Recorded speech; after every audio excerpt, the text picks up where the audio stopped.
to dream,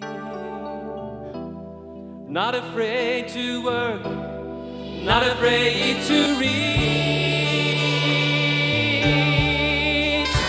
So here we make our home, we plant the seeds of hope and work so they can grow.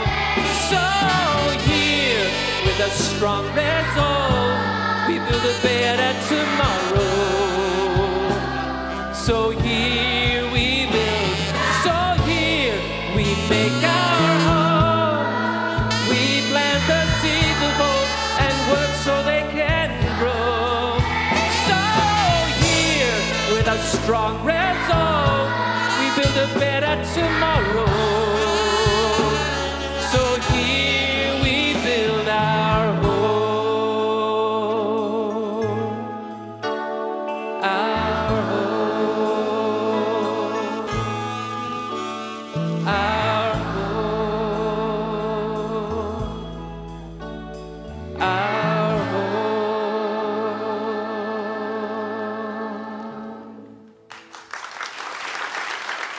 Ladies and gentlemen, please welcome to the stage Ms. Lisa Wilkinson.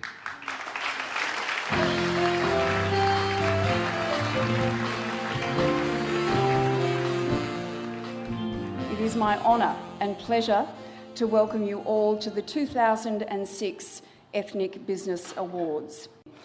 And as I drove here this evening, I was reminded of last year's winner from the large business category, Commandant Fred Ferreira, who arrived in this country with only $100 in his pocket, and now with his company's Wideform Construction and the Horizon Living brands, has an expected growth of close to $250 million.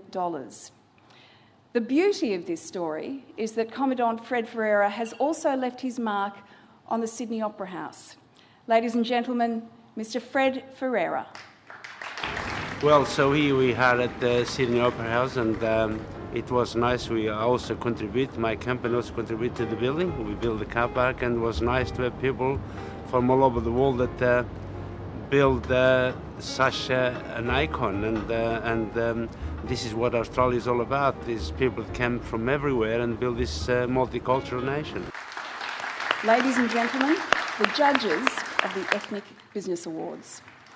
And with that applause still going, would the judges please stand and receive our very warm thanks. Ms. Carla Zampatti.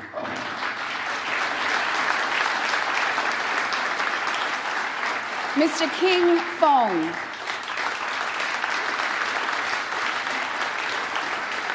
Ms. Eve Crestani.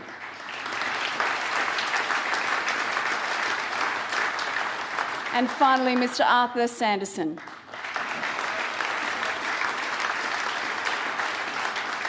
This celebration of the contributions made by immigrants to the business and commercial life of Australia is the longest-running award of its kind, and in the 18 years since its inception, it has recognized the work of over 6,000 entrants and will tonight honor another 8 finalists. In this country, diversity is a fact of life, and because of that, multiculturalism has become a way of life. So, I would like to express the hope that these awards provide recognition not only to participants, but also to a wider ideal, to the notion that our differences are one of the greatest strength, and that we must honor and embrace them in every aspect of our lives. It is my honor to extend my best wishes to all our finalists tonight. In my opinion, they are all winners. And I would now like to invite His Excellency, the Governor-General, to open the proceedings for the 2006 Ethnic Business Awards. Thank you. What a great pleasure it is to be here tonight, and how fitting it is that this award ceremony is being held in the Sydney Opera House. And we now quite rightly regard this beautiful building as a masterpiece. It's an iconic architectural symbol of Australia. The point will not be lost on this audience that the creative force behind the design was a person from outside Australia and from a non-English speaking background. Ladies and gentlemen, the Ethnic Business Awards is Australia's longest running business awards program, now in its 18th year, as you've heard. Let's give the awards creator, Mr. Joseph Assaf, a well-deserved round of applause for his drive and vision. And it seems to me that bilingual Australians will play an increasingly important role, not just in business, but in developing and enhancing political and cultural linkages between nations. Meaningful and properly understood communication across national and cultural boundaries is growing in importance. Indeed, the ability to speak with others in their own languages will lead to less likelihood of misunderstandings in a very troubled world. Ladies and gentlemen, in business, devising strategic plans, driving export development, finding new markets, managing staff, and taking commercial risks, indeed all the nitty-gritty of running an enterprise, requires outstanding leadership. It's the sort of leadership which has brought Australian companies to their present high point.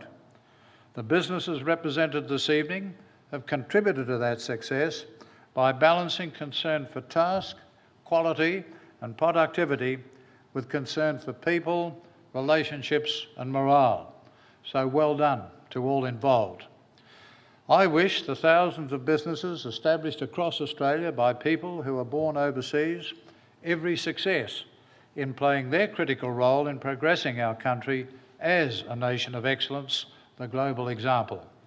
Marlena and I extend to them and to the 2006 Ethnic Business Awards finalists every good wish for the future. Thank you very much.